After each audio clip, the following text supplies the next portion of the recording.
It wants to know your psoriasis story. So I thought I would come in and give an update of my psoriasis story.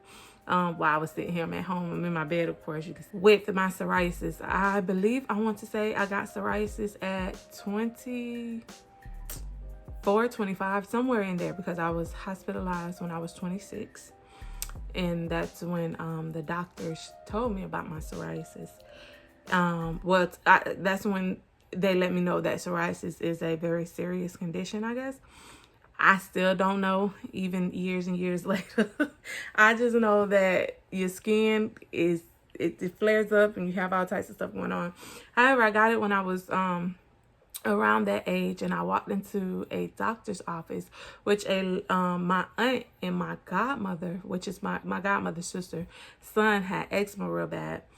And she told me, she said, "Hey, Zara, you need to go to this black doctor." And I guess I can say his name. He's retired now, but his name is Dr. Thornton.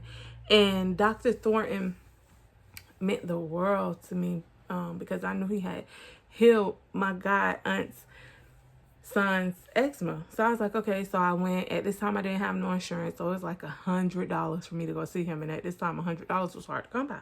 You was young, you know. It's like $100. So anyhow, I got the $100, and I went to him and I went to go see him. When he walked through the door, I'm talking about my psoriasis was all over my face. Forgive my hands, my nails not done, and I'm ashy. Anyhow, it was all over my face. It was bad. It was not cute.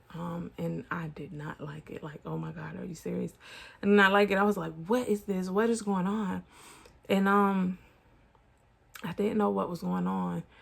And before I even came to him, let's backtrack a little bit. Before I even went to him, I went to my grandmother. And I called my grandmama and I said, "Grandma, my skin is breaking out and I don't really know what's wrong with it." And my grandmother would tell me to use some aloe. I used aloe for about 2 weeks. Called my grandmother back, and she said, "Baby, well, I don't know what's wrong. I am dying," is what I said. If Big Mama can't tell you what's wrong with you, you're dying. That's just all to it. You're dying. So, so I went on to Dr. Thornton, and Dr. Thornton walked in the room and he looked at me and he said, "You have psoriasis." I say, "So who? So what?" And after that incident, I went ahead and I started Googling it. I had to look at the paper to actually see what it was. And I Googled. And I was like, oh, okay. And I kept Googling. And to this day, I still only know that psoriasis is, well, I know it's an inside condition. It's something to do with your insides, y'all.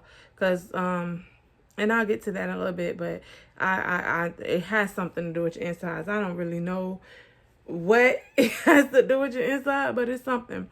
And it causes lesions for your skin, on your skin or something. I don't know. I'm not a doctor.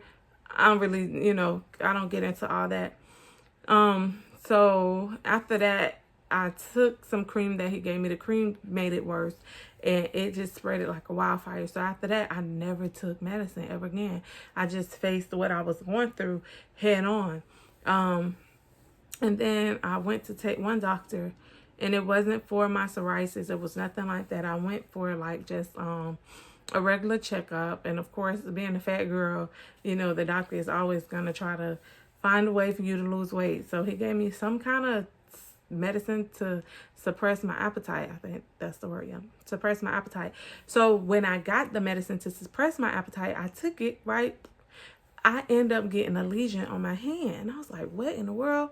My hand started peeling and stuff like that. So I didn't take it. I was like, okay, I'm done with all of this. So I wasn't a big fan of medicine. This was like 2 years after I got psoriasis. So that stayed on my hand for a while. Till I was about 30 years old. Then it went away. I changed climates, which was so crazy to me when I changed climates. So I moved from Florida to Georgia. And my hand cleared up, and I was like, oh my God, this is so crazy. So a lot of people ask me, do your psoriasis come from stress, or do your psoriasis do it get worse in the cold time? I don't know. I can't tell you. I couldn't tell you at the time. So basically moving forward, to not keep everybody here long, when COVID hit, I was able to slow down because I was working. I've always been a workaholic. Work. And I know I probably skipped a lot in life there. But when COVID hit, I slowed down. And one day, one of my coworkers was talking about becoming a vegan. I was like, girl, I ain't becoming no vegan. I'm going to keep eating my food, eating my chicken. I want my chicken, blah, blah, blah, blah, blah. So then I say, no, I'm going to try it because I had previously tried something before. And I was like, it worked. It worked a little bit. This time I went full force to the point where I stopped eating meat, seafood and all. Stop. My legs cleared. My arms still had their challenges. But I saw what it did to me and my body. And I said, this is an inside thing. Something's different here. And I started taking my different vitamins and stuff like that. So I started seeing results. And that became my lifestyle to become vegan. So I started getting more and more and more, doing more and more research because I worked overnight at the time. And, with me working overnight, I was able to get more information on being vegan, what vegan did for you. And then the world opened back up. I moved back to Florida because I was coming home to take care of my dad. And life just hit me like a ton of bricks. So then I went back to the old Zara. Yep, and my psoriasis came back. But that let me know that, hey, what we put in our mouth is a part of us. Now, I wouldn't have never known or did vegan had I never had psoriasis. So it probably wouldn't have never happened for me to become who I am now, to change the way that I'm eating. And did I you know what's crazy? I never went back to eating junk. I touched seafood and stuff, but I never went back to eating junk, and I looked at stuff a lot different because once you do a lot of research on this stuff, you see that it's chemicals. And I found my naturopathic doctor, Dr. Bobby Price. If you don't know him, go look him up because he saved my life. I go to every retreat that he have. I do his detox when I can do it. But what really, so I'm back on my alkaline life. I'm here because it's more than just vegan, because you can be a junk food vegan. You can be you could just be doing wrong and calling yourself vegan, whatever. Because half of this stuff out here still isn't clean. And once you get the knowledge of that and you wake up and you see that that's not that, then you change your life totally. And I've been placed in front of some amazing people.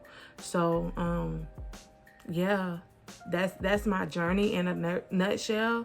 And my skin is clearing up again, and it'll go, it may come, but I also did massage therapy at the time when my skin was clearing up, and I'm back in my chiropractor where I did chiropractic care. I'm back in chiropractic care now, which I know is helping me.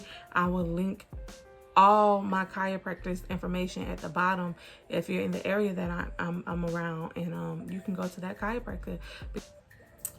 So just stay tuned. I'm running out of space, so we're gonna end this right now. Just stay tuned, and yeah, come explore with me.